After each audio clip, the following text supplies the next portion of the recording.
क्या उद्देश्य था? मेरा सिर्फ ये मकसद था कि मीडिया में इस मैटर को शुरू से बहुत हाइप्ड वे में पेश किया गया और एक तरफा भी काफ़ी रहा। हमारी वाइफ ने जब इसके बारे में सिचुएशन बताई थी तो वो भी सिचुएशन आई तो बैलेंस हुई।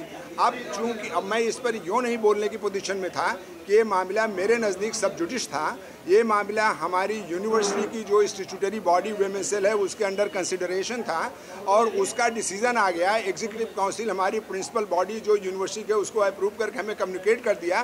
तो मैं अपना फ़र्ज समझा कि मीडिया के थ्रू जो ये केस इतना हाइप हुआ था उसी के थ्रू सदाकत भी सामने आ जाए, यही सिर्फ इतना मेरा मकसद है। सर, फलक ने जो आरोप लगाए थे क्या कहेंगे?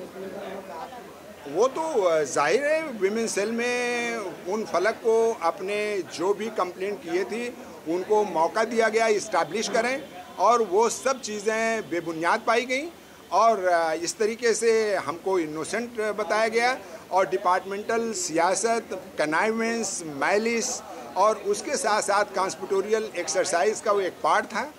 तो इसलिए मेरे नज़दीक अब उस कंप्लेंट की कोई वैल्यू नहीं रहती है। क्यों कि 5 महीने प्लस हमारी वीमेन सेल ने उसका थारो इन्वेस्टिगेशन किया और इन्वेस्टिगेशन के बाद रिजल्ट दिया है कि no charges were made out against professor Shabbir and he is innocent person and he is the victim of conspiratorial exercise heist by department of law senior people. Sir, इतने दिनों के बाद क्यों फिर आप जी क्या फरमा रहे हैं?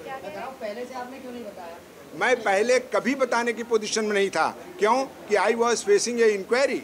जब इंक्वायरी चल रही है तो इंक्वायरी के दौरान अगर मैं कोई स्टेटमेंट देता हूं तो इंक्वायरी उससे इन्फ्लुएंस होती है और ये लॉ का बड़ा इस्टेब्लिश प्रिंसिपल है कि when matter is pending before a particular body and that body is considering that matter till that matter not concluded duly, result is not communicated, any party shouldn't make any statement by that inquiry proceeding may be colored and influenced.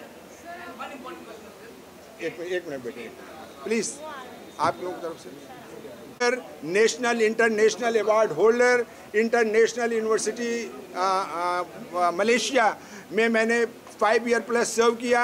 मेरी और जितने मुझे awards मिले हैं वो सब जलन, जितनी मेरी बुक्स पब्लिश्ड हैं, जितनी मेरी आर्टिकल पब्लिश्ड हैं, जितना मेरा काम है, जितना मैं एडमिनिस्ट्रेशन में रहा, मैं यहाँ प्रोवोस्ट रहा, मैं रेजिडेंट वार्डनर रहा, मैं DSW रहा, मैं यहाँ पर डायरेक्टर रहा, अंबेडकर चेयर फर्स्ट इंडिया का मैं डिक्लेयर हुआ 1992 में बाबा साहब अंबेडकर के सेंटिनरी ईयर सेलिब्रेशन में, और मैं एक्टिंग वाइस चांसलर तक यहाँ सर्व किया।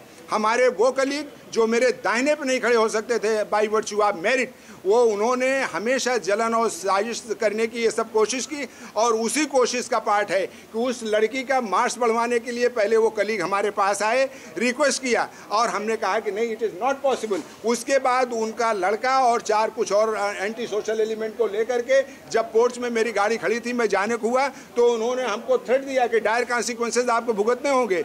जब तीसरे दिन मार्क्स जमा हो गया और उनको पता हो गया कि मैंने उस बच्ची को मार्क्स वो दिया है जो उनकी डिमांड के मुताबिक नहीं था, उस लड़की को बिठा करके उन लोगों ने एक फ्रिवलस कंप्लेंट कराई और उस कंप्लेंट को लिखवाया और लिखवा करके वो लिखती है एड्रेस टू वाइस चांसलर और डीन और वो सीनियर प्रोफेसर जिनके बेटे का इन्वॉल्वमेंट था, वो लोग लेके उसको पहुंचे। हमारे वो वाइस चांसलर जो एक्टिंग थे खालिद आजम साहब MBA डिपार्टमेंट के, उस वक्त honourable vice chancellor general Shah was out of country, he was in Saudi Arabia. Pro Vice Chancellor was out of station. आप ये ना कहें कि मैं किसी को क्लीन चिट दे रहा हूँ, they were very fair.